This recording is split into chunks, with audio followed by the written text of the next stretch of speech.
அகத்தியரோட நாமத்தை எல்லாரும் உள்ளுக்குள்ளே ஜெயிச்சுக்குவாங்க. ஒரு அபிஷேகத்துக்கு 21 தடவை சொல்ல சொல்லுவாங்க. நீங்கள் எண்ணிக்கை வேண்டாம்.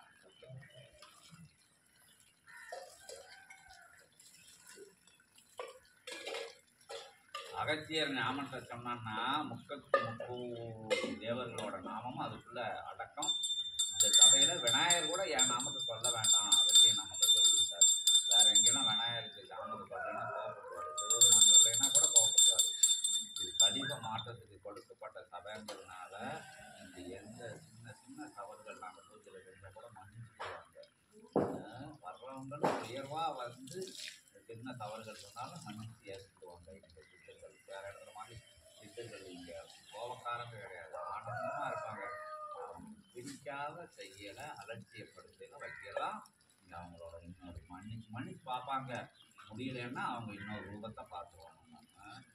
சுதந்திரமாக சபைக்குள்ளே வந்துட்டு தொடக்கம் பண்ணது, வேண்டாத விஷயங்கள் பார்க்கறது, பாலிடிக்ஸ் பண்ணது, அப்படி விஷயங்கள்லாம் வர்றவங்க எச்சரிக்கையாக இருக்கும்.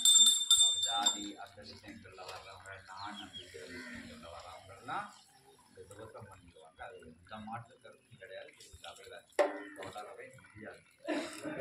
சரணாகதி ஞானம் கிடைக்கணும், பிரபஞ்சத்துக்கு ஏதாவது செய்யணும், எனக்கு இருக்கிற இடர்கள் இன்னங்கள் எல்லாமே தீரணும் அப்படிங்கிற அதுக்கு பிரபஞ்சத்துக்கு நான் சேவையாற்ற என்னுடைய கஷ்டங்களை நீக்கு, உலகத்துக்கு நான் சேவையாற்ற என்னோட கஷ்டங்களை நீக்குங்கதான் அந்த குற்றம் மன்னிக்கப்படும். எனக்கு என் பிள்ளை என் பேரன் என் பேச்சு என் கொடுத்தாரன் அது வரைக்கும் செய்யுங்கள் வந்து வேண்டுதல் கிடையாது.